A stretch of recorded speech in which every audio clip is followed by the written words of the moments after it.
Hi friends, welcome to our channel Subud Travel Bag. நம்ம இப்போ இருக்கிறது Mysore junction railway station.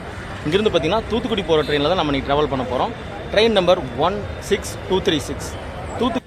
Mysore junction railway ஸ்டேஷனில் ஞாயிற்றுக்கிழமை மாலை 6:20க்கு போகிறப்போ நம்ம ட்ரெயின் மட்டூர் மாண்டியா வழியாக கேஸ்வரப்பங்களை ரீச் பண்ணி ஓசூர் தருமபுரி சேலம் ஈரோடு வழியாக மதுரை போய் மதுரையில் இருந்து தூத்துக்குடி ரீச் பண்ணும் இந்த ட்ரெயின். இது போகக்கூடிய கிலோமீட்டர் மொத்த கிலோமீட்டர் பார்த்தீங்கன்னா 772 கிலோமீட்டருங்க. இது எடுத்துக்கூடிய டைம் 16 மணி நேரம். கொடுக்கக்கூடிய ஹால்ட் பார்த்தீங்கன்னா 27 ஹால்ட் கொடுத்துருக்காங்க. இதில் நம்ம அண்டர்சோல் தான் ட்ராவல் பண்ணியிருந்தோம். அண்டர்சோல் ட்ராவல் பண்ணுறதுக்கு பார்த்தீங்கன்னா டிக்கெட் ஃபேர் 140 ரூபாங்க. இதே நம்ம ஸ்லீப்பரில் ட்ராவல் பண்ணோம்னா 260 ரூபாங்க. தேர்ட் ஏசியில் ட்ராவல் பண்ணோம்னா 720. அதே நம்ம இதில் செகண்ட் ஏசியில் ட்ராவல் பண்ணால் 995 ரூபாங்க. ட்ராவல் சூப்பராக இருக்கும்.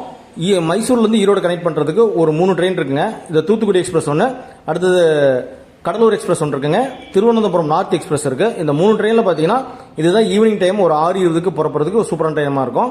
அந்த திருவனந்தபுரம் ட்ரெயின் பார்த்தீங்கன்னா மதியம் 12:45க்கு புறப்படுங்க. கடலூர் எக்ஸ்பிரஸ் பார்த்தீங்கன்னா மதியம் 4 மணிக்கே புறப்பட்டுரும். நம்ம மைசூர் சுற்றி பார்த்துட்டு கிளம்புறதுக்கு கரெக்டான டைம் பார்த்தீங்கன்னா இந்த தூத்துக்குடி எக்ஸ்பிரஸ் தாங்க. இதில் நம்ம ட்ராவல் பண்ணியிருந்தோம். சூப்பராகவே இருந்துச்சுங்க. கிளைமேட்டும் சரி, அந்த மைசூர் வெதர் கண்டிஷன் சரி சூப்பராக இருந்துச்சு. இந்த வீடியோட ஃபுல் லிங்க் டிஸ்கிரிப்ஷன் கொடுக்குறேன், மறக்காம பாருங்க. நம்ம சேனலுக்கு புதுசாக இருந்தால் மறக்காம சப்ஸ்கிரைப் பண்ணி சப்போர்ட் பண்ணுங்க. தேங்க்ஸ் ஃபார் வாட்சிங். சூப்பர்.